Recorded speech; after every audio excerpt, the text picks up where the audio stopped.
in the ears of everybody seems, oh, well, we want to get the stock market back up. We want to get our Right. 401k back. We want to get our balance sheet looking. From our perspective, this is what's happened. They've made it against the law to go to work. Right. I live in a world of day laborers where if you don't work, you don't eat.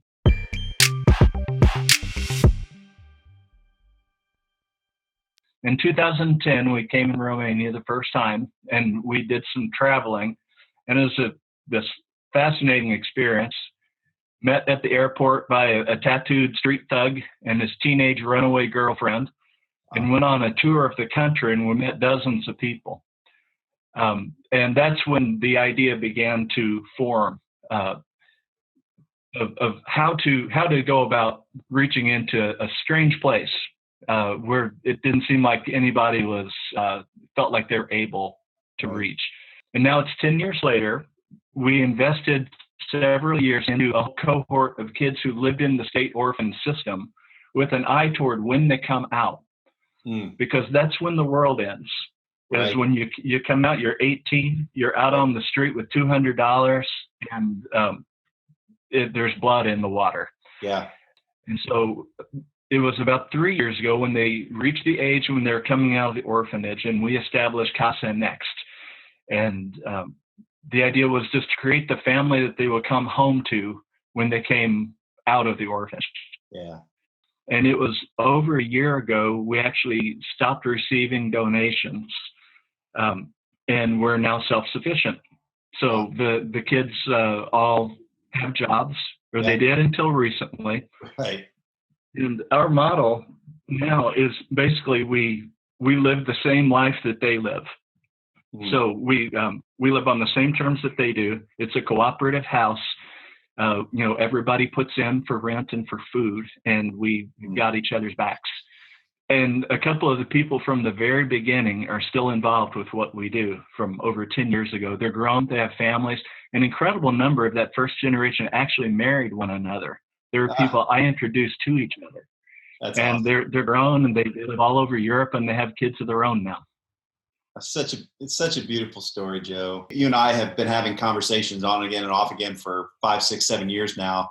But I think what really re-engaged me here in the last couple of weeks with you was how we are responding to this coronavirus pandemic. We're not making light of the health issues that are happening here.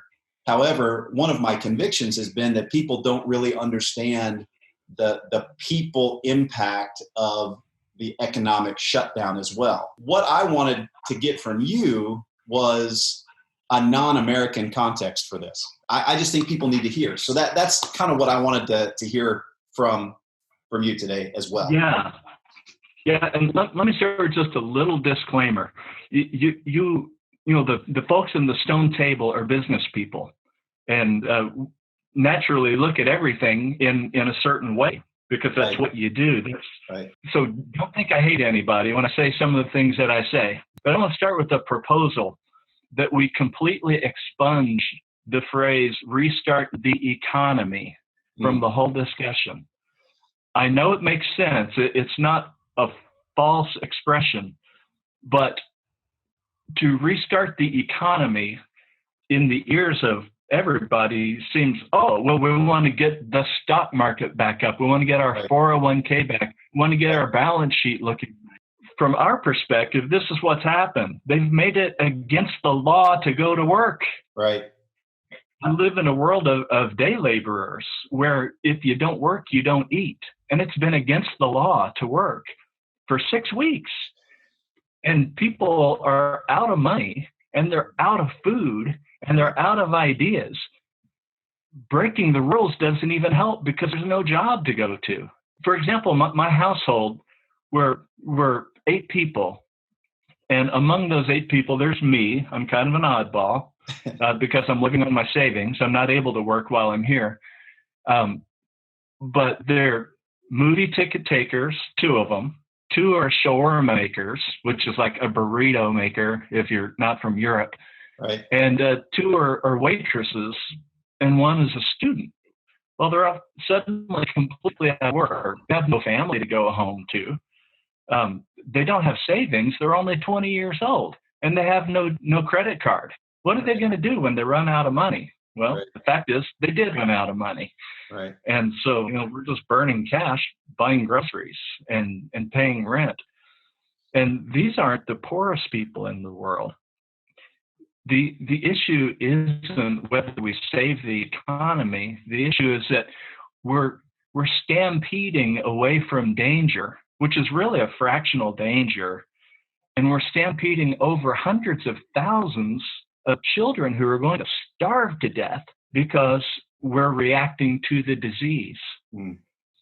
From my perspective, I think of the bottom 20% of the world, and when the Western world has a little problem, it's a huge problem to the poor people. And the poor people in the slums in Sao Paulo, Brazil, they can't social distance. There's nothing that's going to save them from the disease, and there are riots in the streets all over the world. And it's because they're hungry. They don't have a choice about what happens. Right.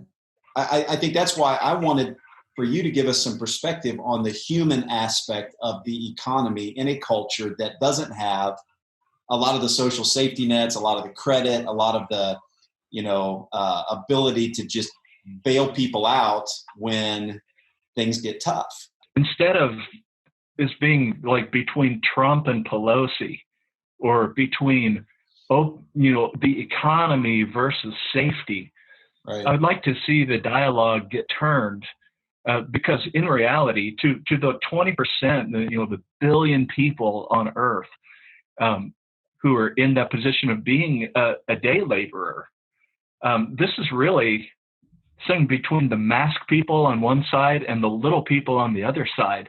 We're in this stampede for safety. We're crushing the poor all over the world, and it'll become more evident in the weeks to come. And to make the message of reopening the economy more endearing, I think we really need to focus on those people, because they're the first ones going down. They're going down the first and the hardest. They can't fall back on their savings. They have no credit. It goes straight to hunger and degradation. Where would the girls in my house be right now if it were not for this house? You have to find a deal. You have to find a connection. You have to go someplace where they're going to let you in. What's that going to be? Right. And that degradation multiplied times 1 billion, and that's what we're talking about. Yeah. Yeah. I mean, coronavirus is costing us real lives. I mean, real people that I know, and the economic shutdown is costing us real lives. I don't know how to help people here in the States see, other than to maybe let them see it through the lens of another culture and a different story. Right. And as Christian business people, I think we have a perspective that's invaluable, because nobody is better aware of the link between general prosperity and the plight of the worker more than the business people. We're the link between the economy and the worker. Right. And I think that you are uniquely positioned to message that allowing people what allows people to work and to support themselves with dignity is the prosperity of the whole land. And I know a lot of the people watching bear a huge responsibility. They feel the weight of their unemployed, their furloughed workers. Right. And that really puts us in a great position to advocate for them in the name of Christ, right? And to make clear what it is that they need to continue and to thrive. So let me ask you this, just in closing here. I really appreciate your heart and perspective and all this. But what, if somebody's watching this, if somebody wanted to help, if somebody heard the story of what's happening with these kids here, what could they do? I'm going to go out on a limb and say we really don't need or solicit help right now. Okay. They're looking. We're trying to ride it out until they open the restaurants again, basically. Right. And get back to work. I'm going to have to go back to the States and try to find some work to do there because I can't work in Europe. Um, so I will go back to the States. I'll try to generate some income, to keep the house afloat. Okay.